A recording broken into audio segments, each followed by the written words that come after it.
One of the most common questions I get throughout all my social medias is, Kaika, how do I know my purpose? What's my purpose? Okay.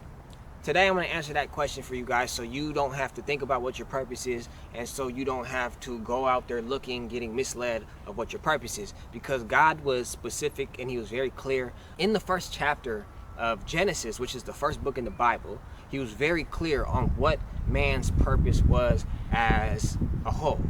Okay? And why? Because the biggest thing when it comes to purpose is understanding why did God create us to begin with. Because this is a big misconception. A lot of people have the wrong ideas, the wrong concepts, the wrong precepts. So when they come to the Bible and try to read it, they're reading it from the wrong perspective. When you read the Bible, it's first and foremost, you have to understand that it's not a book about religion. It's not a book about a religion.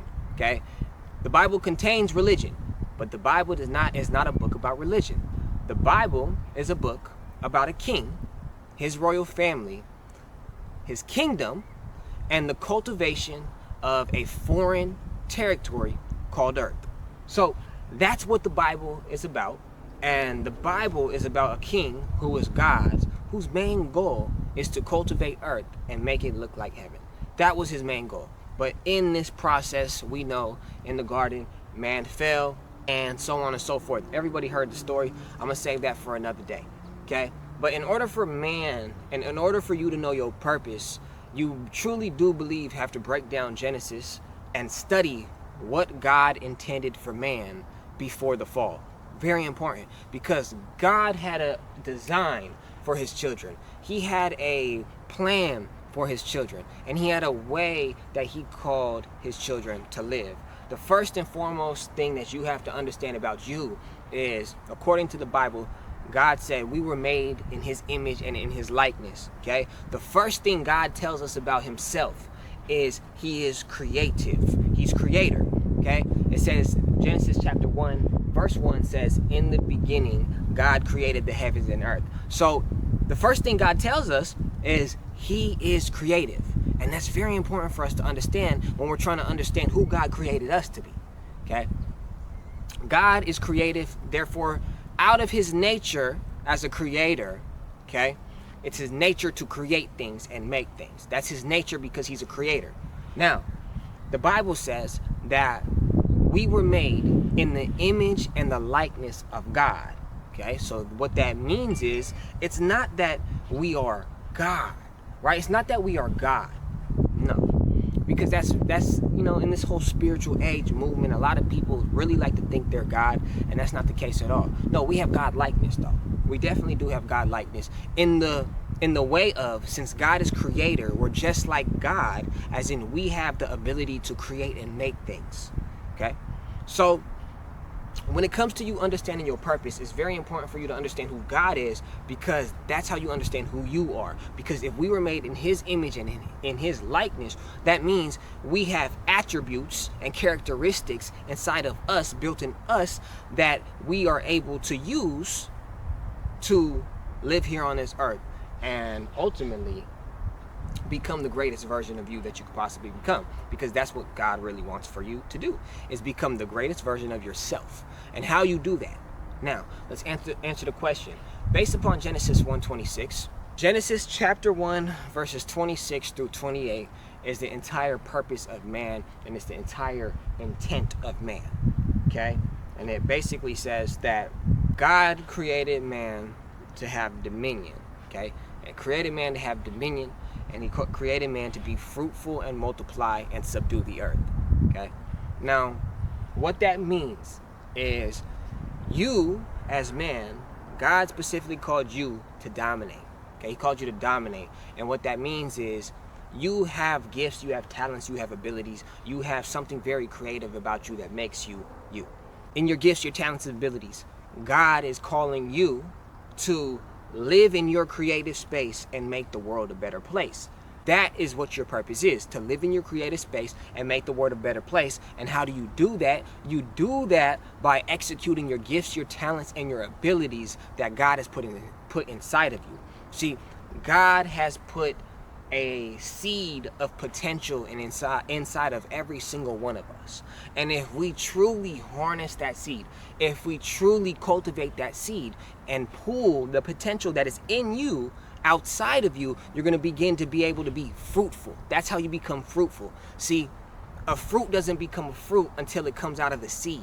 So you have to go from seed. You have, in order for you to become all you want to be, step into your fullness of who God has created you to be, you have to cease being a seed. You have to stop being who you are right now. If you're complacent, if you're idle, if you're not living on purpose, if you're not doing what God has called you to do, right? If you're not doing any of those things, you can't expect to be the greatest version of yourself. So the first step that you need to do to become the greatest version of yourself is to stop what you're doing that's not letting you be the greatest version of yourself. So you got to get rid of all the bad habits. You got to get rid of the friends. You got to get rid of the addictions. You got to get rid of the mindset. You got to get rid of everything that is stopping you from becoming. Okay? When God says be fruitful and multiply and subdue the earth and have dominion, what that means is it's a formula. It's a formula. And that formula goes like this. Be a little, do a little. Do a little, have a little. Be a lot, do a lot. Do a lot, have a lot. Basically what that means is if you want to become the greatest version of yourself, if you only are doing little, you're going to get little results. If you want greater results, then you have to do a lot to get better results. So a lot of people are like, yo, Kaika, I'm struggling in my life. I can't get to the next level. I'm stuck. I'm complacent. And I always go back to asking them the question, well, what are you doing? Because that's the reality. The reason why you're lacking the results that you want in your life is because your input is off. So in order for you to get the results that you desire, you must change your input. When you change your input, your output changes. You can't expect to become a millionaire by doing peasant things. You can't expect to become a millionaire, right? An entrepreneur by working a corporate job. Yes, you start at a corporate job, but if you have a corporate job mentality, you're not going to get there, right? So it all starts with your input. Change the input to get a different output. So when it comes to knowing your purpose, stepping in your purpose, walking in the fullness of who God calls you to be, it's very important.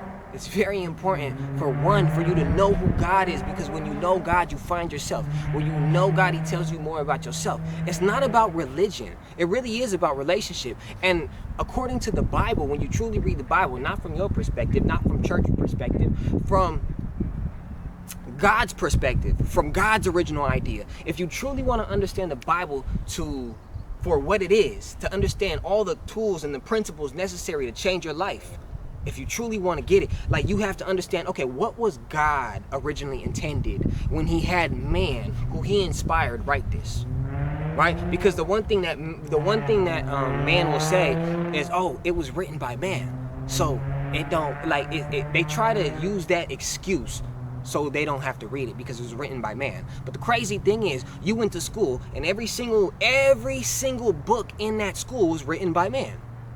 Everything you see on the internet is written and spoke of by man. So what's the difference of the Bible? The difference of the Bible is Holy Spirit breathed and inspired these books of the Bible, okay?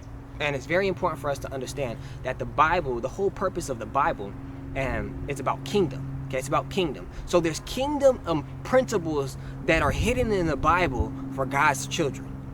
God's children will only understand the principles in the Bible. But the crazy thing is, Satan, at one point he was God's children. So he was God's child. So what he has done is he has took some of the principles of the Bible, right? And you can find some of these principles that are in the Bible in some of the greatest success books ever written. For real. Most of the success books that I read all have biblical principle in it, but it's just not called the Bible, right? So every single principle that I give you is from the Bible, right? God has designed these principles for you to get results, because when you apply the principles, you get results. So if you're not getting results in your life, you need to check, what am I doing? Like, literally, what am I doing wrong? What ideas do I have off? Because the reason why most people don't get to the next level in their life is because their ideas, concepts, and precepts are off. If you have your ideas, concepts, and precepts about purpose, about God, about anything off, then you're not going to get the desired results that you want. Okay? So, to end this video off, keep it short because I can go on and talk about this forever. But to end this off, God has created you. Okay? God has created you to live in your creative space and make the world a better place. Whether you know God or you don't know God, you were created to live in your creative space and make the world a better place. And that is your purpose. Okay? That is your purpose. Now, it is up to you to pull out and discover your hidden skills, your talents, your abilities, what you're good at. I always tell people, stop focusing on your weaknesses. Focus on your strengths. Okay? You need to not be a jack of all trades. You need to focus on mastering and harnessing what you're good at. Because when you master and harness what you're good at, what happens is it turns into a stream of income. God put skills, talents, and abilities inside of you, not only for you, because the gifts and the talents and abilities is not for you. It's for you to bring to the world to impact the world. See, you were created for impact. You were created for a greater purpose beyond yourself. Beyond yourself. So the moment you begin to look at life like, I was created for beyond myself, not for just me, that's when you're going to start seeing change in your life. That's when you're going to start seeing things happen in your life. That's when you're going to start seeing like impact. Okay? You have to understand that God put us in this world by ourselves, but not for ourselves. Okay? You came into this world by yourself, but not for yourself. When you begin to understand that you were created to live in your creative space and make the world a better place for the purpose of impacting people, and not only will that benefit you, that will benefit other people, that's when your life will change. My name is Kaika. Thank you for joining me on Kaika's World. This is what we do. This is what we talk about here on Kaika's World, Kaika TV, wherever I'm posting this at. I got so many, but I hope this helped you guys. Leave a comment and a question below. If you have any questions regarding purpose, potential, listen, I'll answer it for you. I'll lead you in the right direction so you have no more questions and you can begin to step into your purpose, your calling, and your full potential. Keep becoming great because you are nothing less than great. Y'all have a blessed day.